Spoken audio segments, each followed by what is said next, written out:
Dividend investing. If you are investing for income, you have numerous options outside of bonds and other securities. The easiest to understand option is high-dividend stocks. High-dividend stocks tend to outperform the broader market over time, even during times in which stock prices are weak. Value-oriented traders look for stocks with a meaningful dividend yield and, whenever possible, those with a strong history of steadily increasing dividend payouts. Many traders look for dividend yields between 3% and 4%, but higher levels could make sense for companies in certain industries, such as utilities and telecommunication services. You can assemble a high-dividend portfolio in 3 ways. 1. Buy individual stocks. 2.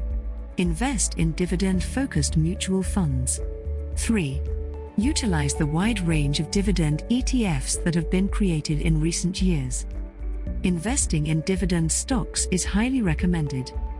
Follow us on our social media handles listed for more insights on investing in the stock market.